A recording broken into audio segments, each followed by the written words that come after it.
他比较不同，他是刺客也会，然后那个维克特也会。那我觉得他也是很厉害的中路。那尤其是他有那个 Jungle High 的配合，那他很会如鱼得水。那我觉得他也是个不容小觑的对手。Well, we'll find out how much attention AHQ will pay that mid lane. Before we get to the game, let's take a look at the starting lineups for this match. On the blue side, it is, of course, the North American Cloud9, Balls, High, Incarnation, Sneaky, Lemonation, and their coach is Bubadub. And on the red side, we have AHQ Esport from the LMS. Ziv is in the top lane. We're of course gonna have Mountain in the jungle. Westo, we just heard from him in the mid lane and as the AD carry. Albus is the support and Backstairs is their coach. And we're about to jump into picks and bans. I'm hoping for an Assassin v Assassin matchup, but it's not what Incarnation was playing really at all in summer. Westor, he loves them. Yeah, there's a lot of talk about how many bans Westor draws as a mid laner. He drew the most Fizz bans of anyone else who was banned in all but 3 of their games.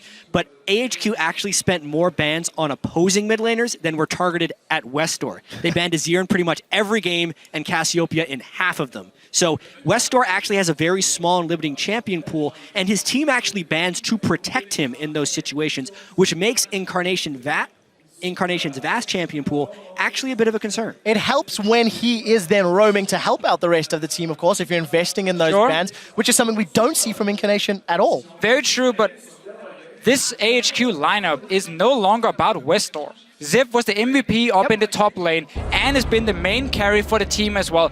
Westor roams to help the other lanes and snowball them because they've become bigger carries than himself in the mid lane. But yeah, Cloud9 have a lot to prove. At the same time, they're like 0 expectations for Cloud9 right here. They can go in and just play fairly freely and show what they can do. Well, 3 bans already in, gents. Mordekaiser's out. Azir once again banned by AHQ. Rek'Sai and Rise from Cloud9. So C9 targeting some very specific champions with at least another jungle ban, hitting maybe the weaker area of Cloud9's team. Yet another Azir ban. That is no surprise for AHQ. Even with the nerf to Azir, it is somewhat expected. And there are more unknowns on the side of AHQ than any other team at Worlds for pick and ban, because the last competitive patch they played on was 5.13. They ended their season so long ago and qualified as the #1 seed. It will definitely be revealing what they decide to do in this champ select. Both Gangplank and Lulu will be open. And instantly, as I say, Cloud9 locks in the one that was left. That is the 3 picks we keep highlighting. Mordekaiser, Gangplank, and Lulu. Obviously, HQ will still have a chance. Not to get an Elise, sadly, for Mountain, but he's played a lot of Gragas back in the LMS. He likes these big bruiser here where he can stay alive a little bit and wait for his team then to move from the lanes and join him. In these invades, he likes to do like Mountain is a jungler. He only goes one way, and that's forward. I've never seen the guy retreat from a fight. He's always first man in, and he stays in there, and he keeps fighting.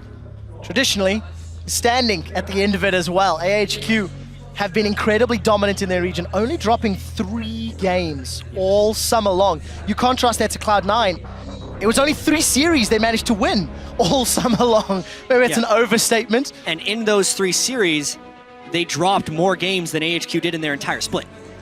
It really feels like a David and Goliath matchup, but we'll need to see what AHQ do. Kalista and Braum, 3 seconds left. It looks like those will be the picks. Yeah, like these 2 very strong picks for AHQ. Don't get one of the real big power picks, but Braum, I think for support is definitely up there as a must pick in almost every single game. And of course, Kalista, while she's not perm-ban anymore, she's still a very, very strong laner. And AHQ as a team will constantly force fights around that bottom lane. Ziv will TP down, Mountain will gank it, and Westor will roam. So having a strong lane, at least where you have early kill pressure, is very important for their early fights because they have to snowball. So Cloud9 need to think about what they're going to lock in. The Braum is also a steal. Ooh. Early lock-in, and it is a Morgana, most likely for Lemon. Couple of interesting things about these Cloud9 picks. The Morgana is what Lemonation ended up picking after he shied away from Karma, which he seemed really attached to. It's also an old-school counter pick to Braum. I never considered it a counter pick, but it's actually very good against it because you can Black Shield the stun from the Braum. Additionally, Lee Sin as a champion high has put a lot of games on. It's a champion we expect to see a ton of jungle prevalence throughout Worlds here. 5 attack damage on Warrior, as well as some energy buffs and buffs to the ultimate, which allow to do more damage on targets it passes through, are all big things, and Cloud9 will look to put out some early pressure here. Yeah, much like we saw Fnatic in the last game try and counter what IG normally likes to do with camping that top side of the map. Cloud9 now knows how AHQ plays the early game, and they want early aggression with at least a jungle pick. Gangplank can also fight for himself, but Darius was still left open, and Gentlemen, that's a very strong locked pick. in. Darius and Rengar at the 2015 World Championships. So, two of the 3 big champions we pointed out as being extremely powerful on this patch have been picked here, Darius and Gangplank. Lulu was, of course, banned. And then out of nowhere, we get this Rengar from Mountain. We're looking at the champions he's played since the summer split. He actually wasn't their jungler until the very end of the spring split. And there are no Rengar games anywhere here. This is awesome. Yeah. And we've got so many questions, not only on the side of AHQ. Balls not played Gangplank. We've got one game for High and Lee Sin, and it was a loss. I cannot wait to see how they play in game. 20 seconds left for 2 more picks. Remember, Gangplank is a flex pick. It can go to the mid lane. I might even say it's probably better in the mid lane. You have a free farming lane. But Vega as well, I love this pick. This is like Christmas. So much. So now we know the mid lane. We're assuming that's Incarnation's Vega. That's going to be his Vega. This pick and ban is Christmas. Deficio, I'll give it to you. You have many things to say about Vega. So Vega is coming in now as a champion that has been buffed in quite a few patches to slowly under the surface, been getting buffs in there. The last one he got was very big for him. And in this mid lane, as a pick here, he's not the greatest early laner. He's not going to destroy your pre-level 6. Which could be worrying against Westdoor. Sure. He's yet to pick. He gets to pick a counter assassin. He has to go find assassin against it. He has to. But if you do not shut down the Fizz. Vega... It wasn't banned. It's been banned in almost every game against AHQ. If you don't shut down the Vega before he hits level 11, he will take over the game and he will one-shot everyone. And then Westdoor is going to stand on this Fizz here being like, I want to one-shot one guy, and Incarnation takes out 3 at the same time. So we're gonna have to see AHQ use Rengar level 6 combined with Fizz level 6 and destroy Incarnation so he doesn't sit and stack up AP, get his cooldown reduction, and just one-shot targets in the late game. This is gonna be such an explosive game. And you know what, Jad? You said to me, imagine if you have Veigar and Gangplank on the same team. The zone control is huge. And his stun coming down, that burst damage is Ladies and gentlemen, on the bus right here, we were talking about champions we thought we'd see, and all of the champions we got excited about are already starting to trickle through. Every champion pick in the first 2 games has been unique. There have been no duplicate champions from this game to the next, as far as picks. I really like this patch.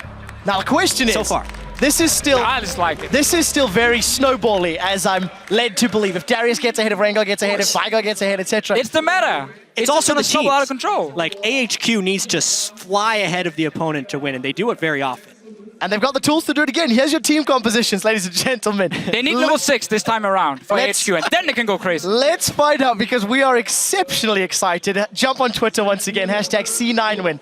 Do they have more magic in their tank? Or will AHQ, the favorites coming into this game, pick up their first victory here in the group stages? It is Cloud9 taking on AHQ with Veigar in the mid lane. The tiny master of evil. And we also get Westdoor's Fizz in this game. Yes, Westdoor wasn't high in the MVP voting over in the LMS, but it's Westdoor's Fizz. He doesn't get to play this champion. And now he's playing it against Veigar. And you know what? It's Ant's Kalista. So AHQ, when they have these early fights in the bottom lane, they're looking to give Ant the kills, and of course Westdoor whatever he can pick up. But late game, you might just be one-shot by Incarnation. Westdoor's Fizz is 4-0 in their last 31 games played with a 15 KDA. Yeah, and it's been banned 26 times. Well, picked away one other. Anytime there's a game with Westdoor, Fizz shows up and picks her bans. Now, for Cloud9, we mentioned a little bit how the Lee Sin pick, they want to try and counter some of the early aggression. But for me, the Gangplank and Veigar, that is where Cloud9 wants a bit more time before their composition really kicks in. So for them, you gotta play safe in the early game. You gotta be able to predict where HQ is going. Because once you hit 11 and get rank to ulti and rank 3 of your E on this Veigar here with the stun, grouping is going to be so powerful for them, and I don't think AHQ will be able to respond against that. We'll find out if they get a chance to respond to Fisher. We're almost at 2 minutes. Lane swap seems to be initiated by Cloud9. And coming into this, we talked about how maybe a lane swap could have helped Cloud9 overcome some of the tower diving and team fighting strengths in the early game from AHQ. But some of their champions will struggle a little bit. I know there was a discussion regarding Lee Sin and his effectiveness or preference in lane swaps. Really late invade there by Cloud9, but it seems to have actually pushed AHQ down just a little bit. They won't be starting Krugs, and in fact, Cloud9's going to get to start the Krugs. I actually feel like that's an incredibly small win for Cloud9, being able to start on the opposing jungle.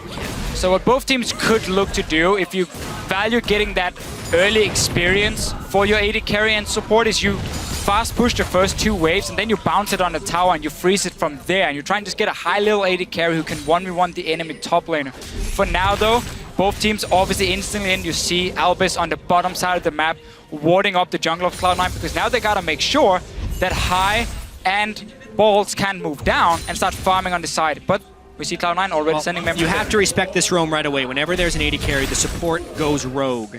And Albus now looking to do a bit of an invade into the bottom jungle. Slightly vertical jungle, but actually if High doesn't make it over quickly, he's going to be counter jungling pretty hard. So because Cloud9 up in the top side of the map saw where Rengar and Darius were starting, they knew they were really far away from the bottom side, and that's why they can send Balls in here. But High, as you said, he needs to be down there as well. Otherwise HQ can just forfeit you dive. I don't think Cloud9 actually saw the jungle start. They walked through a ward, but then Darius and Rengar dodged below. We'll see whether Cloud9 will be able to respond. Ziv is going to teleport up top, and every time we... High is lost here. He went in, they did not know he started red, so that's why he late warded the red, right, and now he's going down to his own jungle. But because he made the quick reaction, Mountain is also not able to counter jungle red.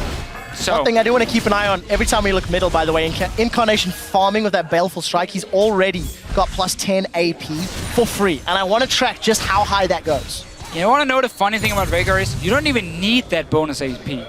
Just from standard items, you get so much damage because you have a 1-to-0 scaling on your ulti and on your W. So late game, you're just such a monster. It's more about even the stun duration and the cooldown of his stun, blocking such a massive zone and making it very difficult for Kalista to jump around in a fight. With all the early game action, Balls is the one that's suffering 7 CS in contrast to Ziv's 14. Lemonation did back earlier after doing those Krugs to help babysit Balls in this lane. And we've got an interesting 2v2. It's a very different lane swap compared to what we saw in the last game, where Fnatic were fast pushing from the start and AHQ tried to freeze one wave and then send down people to defend. Backfired completely because they were so late. Here we see both teams kind of being happy, just trading experience on top and the AD carry. We see up in the top with Darius being in the one-on-one lane. Yeah. High instead looking for a player on the mid lane. We're not expecting Mountain to do anything pre-6, and Westor's going in. He's gone in aggressively, and that might be brave. Event Horizon is flashed as Westor gets past the Christmas bells. Oh, Dark Binding connects on Anne, but there's no follow-up. Exactly, and also they can just put up the Braum Shield any time a Binding lands so the balls can't shoot through. These are actually really favorable lane matchups for AHQ early in this lane swap. Ziv on Darius should be able to farm up just fine with Doran Shields and 4 health potions. Additionally, Anne and Albus can really punish Sneaky and Lemonation, or sorry, Balls and Lemonation in that bottom lane because of the Braum and because of the melee versus range discrepancy. Yeah, never been a fan of the lane swaps where you just trade AD carry for top lane experience. I think top laners always benefit so much more from getting an advantage. Now in this case, you can see Cloud9 is swapping back. So before it gets completely out of hand, they want to get it back to standard lanes. I like the little play though from High around the mid lane, because you saw the minion wave were pushing slowly down to Incarnation. That meant Westor, he had to overextend to keep farming as a melee champion, and therefore High knew there was a chance he'd get in, and he forces a flash, which can be key now that Westor will be under more pressure, and Incarnation is soon hitting level 6. Yeah, of course, Incarnation's going to have that freedom, thanks to his opponent not having flash. I want to mention Balls going toe-to-toe with Ziv's Darius. We've touched a lot on the Gangplank and the Veigar, but Darius, a champion we've not seen in the West at all. He simply became relevant after the patches, after the tournaments had already ended. What are we expecting out of Darius? He is tremendously strong in melee versus melee matchups. And he's also very swingy in lane. The fact that Balls has had to swap back into this lane with Ziv having a full level on him as well as double CS is putting him in a situation to fail. So Ziv will actually have a large amount of lane pressure and should be able to bully Balls' Gangplank quite substantially here. It was just such a weird start for C9. We've taken that camp and then slow pushing it with Sneaky up on the top side, so he barely got an XP advantage over that top laner on their way. So Ziv just picked up so much extra farm, and he's going to continue to be a bully. Level 6 is where he really starts becoming extremely hard to deal with, and he's one of these champions that if he gets going, he can just snowball completely out of control. It's why teams like playing around the top lane. And we had a question regarding Ziv and his champion pool coming into this tournament. He used to be mainly the tank player, being the main engage. He's on Darius, he's on a carry, and so far it's looking good for him. Well, in my opinion, Darius as a top laner has the most overlap between tank and carry. Maokai or Gnar or Shen, the things that Ziv played a lot of in the regular season, are full tanks, but Darius generally builds tank items, and then if he gets Noxian Might up, will gain upwards of 200 attack damage in the late game and become the carry. So the textbook juggernaut, I would say, for Darius. The standard build we see from him is Black Cleaver and then often Dead Man's Plate coming in as well. And I think that's an extremely powerful item on this patch here, giving him a bit of movement speed, and also if he stacks it up to 100, of course, that first hit where he gets the extra damage and a slow is really good for a fairly low mobility champion like Darius. Westar taking a little bit of poke. He doesn't have flash, remember. We'll be able to just dance out of this one. Clearing that pink ward's actually pretty high value considering he didn't have immediate jungle support. So that's actually a nice mini win there for Westar, and his flash is only 2 minutes off from coming back again. You talk about jungle support. Level There 6 we go. Thrill of the hunt. The stun connects. This will be first blood to Westar's Fizz. He does get stunned up high. I'm not sure you want this fight. Gets some damage down. And the assassin has got his hands on the gold. Something we hadn't talked about much this game is the importance of the level 6 Rengar gank, and also the importance of Elise Sin having impact before Rengar can hit that point. Not only did Mountain nail his first Rengar gank, 10 out of 10 getting the kill and the flash from Incarnation, High hasn't even hit 6 yet, nor has he pulled off a gank that burned any summoner spells. Surprising that the first gank C9 pulls off was very smart, timing the minion wave, pushing in, forcing a flash. There was no return from High. A no flash mid laner managed to take away a pink ward. That should never happen, especially because your jungler has not been paying attention to the side lanes either. So we need to see High go in and still use the fact that Westar had no summoner, or for a few more seconds, 1 minute maybe, he can still be punished. So far, AHQ has been getting everything in this game. Slowly pulling ahead, over 1,000 gold. Every time we look top, Ziv is shoving balls under his tower. We see Sneaky and Lemon being forced down. They're taking unfavorable trades from Albus and Anne. And, you know, Mountain, he wasn't needed. He was able to just power farm his way up to Thrill of the Hunt. And the problem now for C9 is the fact that if you do not have lanes pushing against a Rengar, it is very difficult to get into the jungle and start warding deep where you can spot him using his ulti. You can't even deep ward in the lanes either to see if he's coming from there. So suddenly Mountain, every time ulti is ready, should have the opportunity to surprise Cloud9. No flash for Incarnation this time around. Westar has ulti. You can just return to the mid lane and do exactly the same thing again. Yeah, I should also note the early gank from High did burn the flash, but that's pretty much all he did. Exactly, but we need the follow-up then. Yeah, and he's missed that follow-up. Westar again has flash, and his mid laner is the one sitting without. It's really a lot about Incarnation trying to passively farm here to get his ability power up, and Balls' Gangplank passively farming to get extra gold from his barrels, because outside of that, Cloud9 doesn't have many windows for success here in the early game. And Incarnation, of course, running cooldown reduction per level runes for himself, get the 3.75% for masteries as well. And then he's Athenes and he can start making some plays with Mountain. We just mentioned it, he's back towards the mid lane. Incarnation is standing very far back though. Yep. Not going to be at risk of getting caught this time. As we've crested 10 minutes, AHQ have that 1,000 gold lead. And a touch on that early game graph, they accelerate as they get closer to 20. Incarnation may be in trouble. He's going to get far enough away. And small misplay from Mountain. And I think actually Incarnation played that really well. It was greedy of Mountain to pop Thrill the Hunt so early, but Incarnation was constantly dashing in and out of where turret range would be if Rengar jumped on him, and Mountain was not willing to engage himself in a full-on turret dive, so nice job there. And a very important thing to highlight with Veigar's stun in this matchup. Let's just see the bot lane first though. Elimination doesn't look to go aggressive, but you can not dash through the stun of Veigar. So when he gets the warning that Mountain is coming, he can just pop down the stun near himself, and Rengar will always get stunned on the way in and should not be able to one-shot him or at least lock him down. So Incarnation, as long as he stays far enough back and gets the warning and not hug a boost or whatever, so someone can jump in and kill him, he should be okay. Plus 58 ability power on Dark Matter, almost 3 amp tomes already. And outside of a big CS discrepancy in the top lane, it's not looking great for Cloud9. AHQ continue to just play for the long game. Yeah, the one saving grace here for Cloud9 is this bottom lane. Tristana is a pick that mainly caught on in North America, and this is specifically what they do for it. They continually push up, they get the explosive charge on the turrets, and they shove them down as quickly as possible.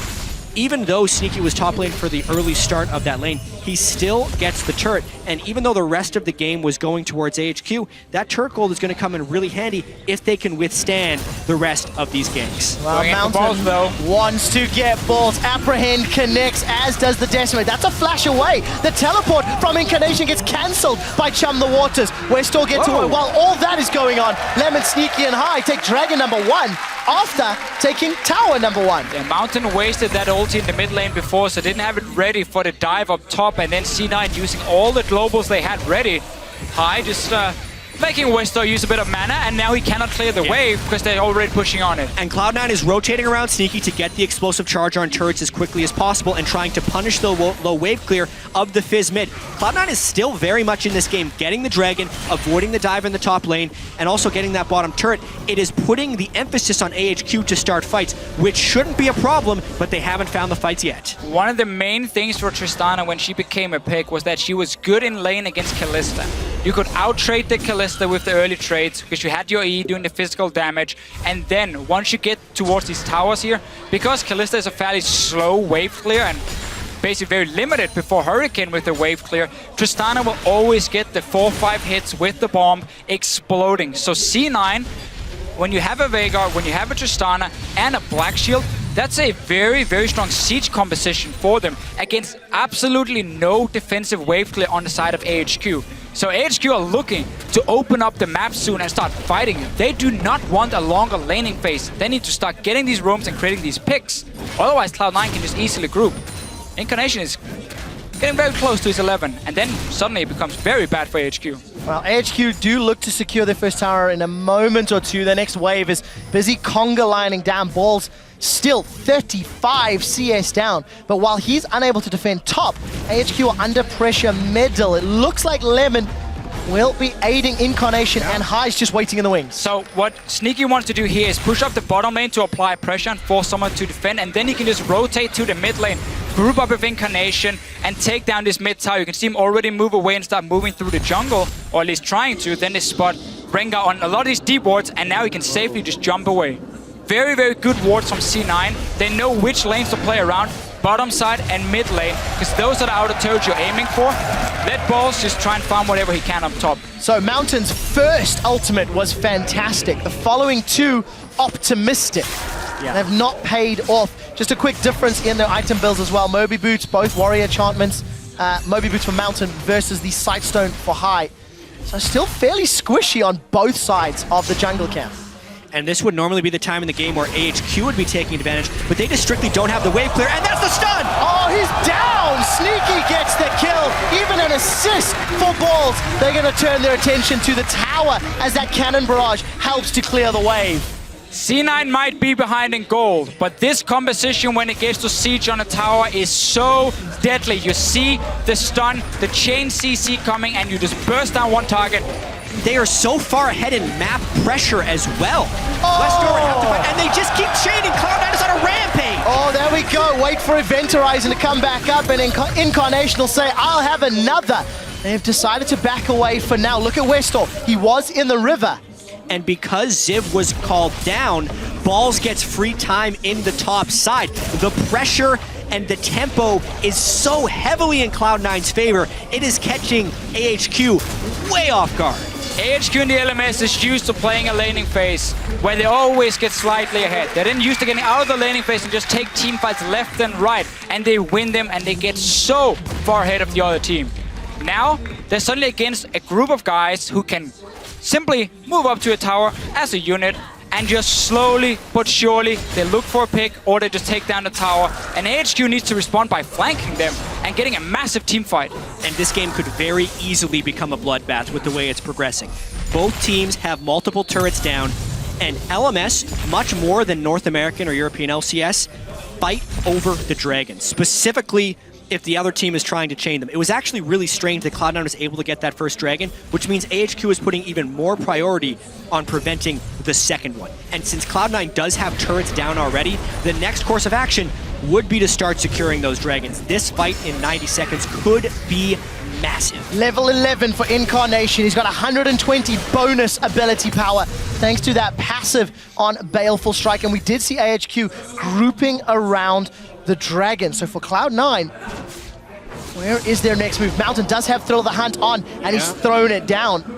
Really poor ultimates after that first gank so far. I mean, what was he hoping to accomplish with that? He ulted and he wasn't willing to face check in to get vision because honestly, he may have died. I think he was, also just checking. Is there anyone hiding around here? Do I get a marker? Do I get a warning? But it does mean for the team fight now, near this dragon, it is not there. And the way for AHQ again to engage, just highlighted, they have to be able to flank in. Otherwise, Incarnation can just land the stun, deal the damage. Oh, that was so close. If Westor jumped in, that Primordial Burst could have just insta-gipped him. I will say, from the earlier push that Cloud9 did on the mid lane, it does feel like HQ is not well prepared for this Veigar pick, and Incarnation has put a lot of practice in on it. Jack, who would be prepared for the Veigar pick? It's Worlds. You have to be prepared for anything, and this is the value of some of these different picks. Whether or not you can find the proper counters for Veigar, this is what's looking like close to the first Westor and AHQ have seen of it. 2,000 gold ahead. Cloud9 are after falling behind at the 10-minute mark. Dragon and Vision, way north of Dragon, is fully secured. Cloud9 should not be surprised. But look at Westor Mountain off to the left-hand side of your screen. And this is another beautiful thing about this Veigar pick, is once you start fighting around objectives, your stun can just cover a complete entrance. How on earth is AHQ gonna walk into this dragon if they walk straight into the stun? They might have to. They have teleport on Ziv, and they're giving up the second dragon already. Cloud9 with a fantastic performance. Let's be honest, surprising many. A lot of people anticipated AHQ to do well, and this Veigar pick has thrown the game on its head. Incarnation gets caught by another Chum the Waters, flashes defensively high, forced to safeguard out. We did see the Glacial Fissure go down, as well as the Cannon Barrage. And at the end of the day, a lot blown for nothing. TP used from Ziv as well, but it quickly cancelled, realized there was no fight to be had as C9 already jumped out. But we mentioned this in Champs, like we talked about it during the early game, how for Cloud9 it was just all about not falling behind in the early stages of the game. Wait for Incarnation and wait for Sneaky to scale up a little bit and then to start sieging away. And as you said yet before, AHQ so far have been looking for a few picks with Mountain, but he's been very far from finding anything. Yeah, Mountain's Rengar has not been impressive. His first gank was good. Everything after that has completely missed the mark. The deep wards from Cloud9 are in all the right places to stop Mountain from being able to push. And despite, here's the huge thing, despite Balls going into that top lane against a Darius, beginning down 20 CS and a level, he was down 40 to 20 and level 5 to 4. And even though he lost his turret early on, he's stuck right in there, and he's been able to use his global somewhat offensively. Huge credit to Balls' Gangplank, his most played champion in Korean solo queue during the boot camp. He is doing good work against Ziv, AHQ's strongest player. The key really for C9 with this early game is the fact they had that Tristana into Kalista lane on the bottom side. With the Morgana to just continue pushing the lane over and over. So while they were losing on the top side, going even on in the middle lane, with Incarnation dying once to the gank, they were winning the bottom lane. That gave them an opening to get an outer turret and get into the jungle of AHQ and start placing some of these deep wards you see on your map now, making it even harder for Mountain to pull off an ulti. We do see that wave clear being so useful. Westor, wow, he's decided to go aggressive. Balls has been caught out, Chum the Waters goes up, and Westor makes that look so easy. But Cloud9 said they want to fight. fight in the mid lane. The dunk master Darius is about to get dunked. It's Sneaky that gets the kill. Now we've turned into a 4v4. We do see Mountain jumping in, but he immediately has to flash away. Exhaust reducing all his damage. Event Horizon has come back off cooldown. Sneaky's trying to be focused by Westall, but it won't be enough. That's the second kill of the fight for Sneaky. He's burning. He needs to run away. Another Mountain binding. gets caught by a dark binding, and High goes in, but it's Incarnation that secures the kill credit. 5-2 and 4,000 gold up. And Cloud9 is actually thinking of turning on to Baron after this. This is a risky call. That was a great chaotic fight win by Cloud9. They got balls coming in TP. Ann is the only one in the mid lane. 3 others are dead. This is Baron at 22 minutes for Cloud9. They will take full control of the game after this secure. So we see 2 things from AHQ as well. We saw Westall split pushing, getting a kill onto balls. That's one of the ways they can get back into the game. But then the rest of the team were caught sleeping in the mid lane. High gets the engage. Look at Elimination landing binding after binding as well, and the CC between him and Incarnation allows Sneaky to stay alive and just sit back and deal all the damage. And specifically the fact that Ziv was eliminated before that fight made it even though AHQ thought with the collapse up from Westdoor they would have the edge. But Westdoor too had burned significant cooldowns to kill balls in the bottom lane, and the binding accuracy versus the skill shot accuracy from Incarnation's Veigar in this fight were just too much for AHQ to handle. And we're just getting later and later into the build for Incarnation. Because you get 5 on every kill or assist. 168 bonus AP. Right. Currently, Not Froggen Incarnation has 497 ability power at 22 minutes. A Baron as well, and they are now sieging the inhibitor turret. It is down. This is exactly why Tristan is such a big pick in the North American LCS. The instant you get an edge, you get to snowball the turret. spots him He with the found Mountain! And Mountain's jumped in, but he's down. It's Balls that takes him out. Ziv got stunned by the Event Horizon, and he's forced to flash away. Sneaky goes in aggressively. Red buff is ticking. Buster Shot gets eaten by Elvis as Ann eats a huge crit for dinner. The inhibitor will be dropping, and there are minions pouring the bottom line. They might go for the end. That's 20-second death numbers on Baron 2. buff, you got Westdoor has no Tristana. ultimate. Keep pushing, keep pushing. And they are pushing. Nexus turret number 1 is being focused. Another the stun! Event Horizon catches Westdoor, and he may need to take the door. The exit. Cloud9 look for the second Nexus turret. It is being focused down. The satchel charge is on. It's ticking and burning. That drop will drop shortly. The Event Horizon catches Ann, but he is able to QSS away. Second item QSS. There is no damage. Cloud9 are on the Nexus, and they will take down the number 1 team from the LMS. 23 minutes and 58 seconds. One of the fastest games of the year come against AHQ, the number 1 team from the LMS, and Cloud9, a team who at one point in the regular season was 9th. What an upset in this group stage. The analyst desk before this game here, every single one of them mentioned something that C9 had going for them that could win the game. We had Cloud9 and we had High on his shot calling. We had, of course, Incarnation and Sneaky as the 2 carries as well. Both of them stepping up big time in this game. But this composition for C9 when it comes to sieging is so powerful. And AHQ had 0 wave clear. Such a risky comp. And there were so many unknowns about AHQ coming into this event. And DeFisher, you and I were actually talking last night. Cloud9 had a lot of different ways in which they could win this game. We didn't get a chance to talk about it because it was over in 24 minutes. But if Incarnation could outperform Westdoor, pressure and shove the mid lane so Westdoor could not roam, if Ziv could not have a dominating performance on a new champion, and if Sneaky could win the 2v2 against Ann, all of those things happen. Really the Sneaky versus Ann in the bottom lane for me. C9 gave up the first spot in the mid lane. It looked like, okay, you're losing top. Are you going to start losing mid lane as well? Where is the pressure going to come from? Bottom lane. Tristana pick from Sneaky, elimination on the Morgana. Get that early tower, get the deep ward, start rotating Mountain. I'm not sure what he was doing with the ultis. 24 minutes. He wasn't even close. This game was over in under 24 minutes. Obviously, Baron buff timing with the Trist makes it easier to shove down turrets, but man, did they close that fast. We got so excited in picks and bans that we was forgot worth to overlook the lack of wave clear on the side of AHQ. There was too much information going around with new picks coming in, the teams and everything. But we just see how powerful it is. Oh, you want to start wave clearing under your tower? Here's a massive stun around you, and I'm going to one-shot you. And then your tower is dead, by the way. Incarnation's Veigar was so good. Spot on. AHQ was not ready to deal with the event horizon. Nope. It felt like that was consistently stunning AHQ. And then with the new faster drop down on Dark Matter, it was just dealing so much damage. You talk, the damage on Dark Matter is almost as much as the ultimate. Yeah, it's insane what he can do. 1.0 AP ratio on it.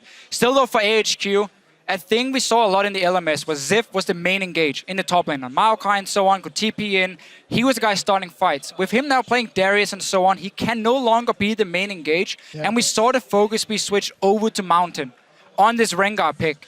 And it did not work. He had too many times where he tried. Extremely risky. He didn't respect the wards that could be there, or Incarnation just putting a stun around him in the mid lane and then he couldn't jump him. That is something HQ has to fix for the future games. So many things to talk about from this game, not only from picks and bans, from execution, now the surprise of Cloud9. Let's call it upsetting AHQ. 100% kill participation for both Incarnation and Sneaky in that game. And with the first 2 games of Worlds lockdown, we actually now can take a look at the Group B standings. We've seen all 4 teams, and it is Fnatic and Cloud9 over Invictus and AHQ. We will obviously keep tracking this as we lock down more games throughout the day. But gentlemen, 518 is looking to be a very exciting match. Absolutely love it. That group is now done for the day, right? We're going to be moving on to Group C as our next matchup, but not necessarily expected results.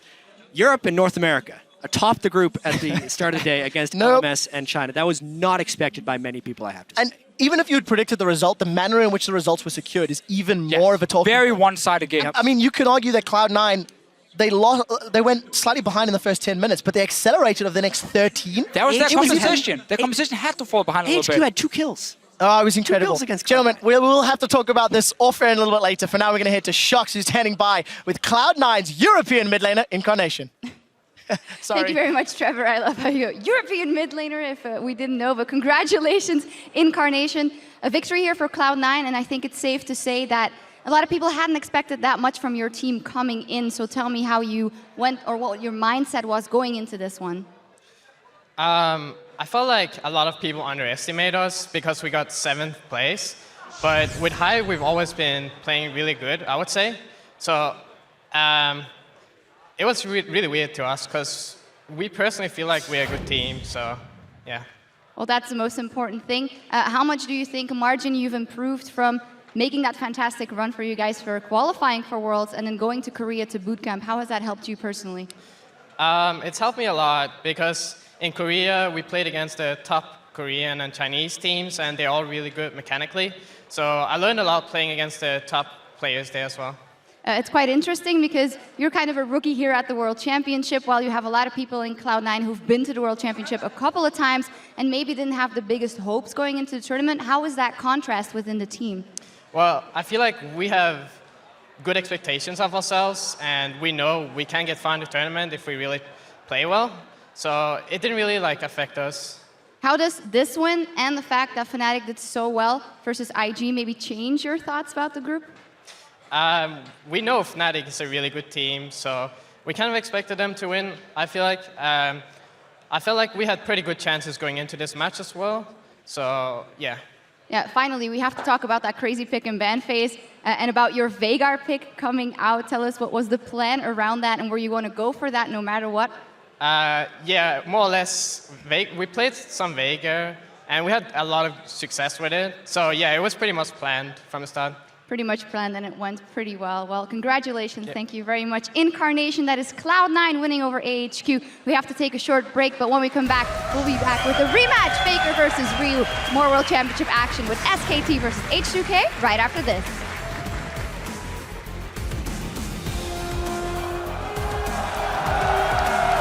Call for help if you need it. Don't be afraid to play aggressive. It's Call fine where if you everyone die. is. Call where everyone is. Make sure you kill everybody.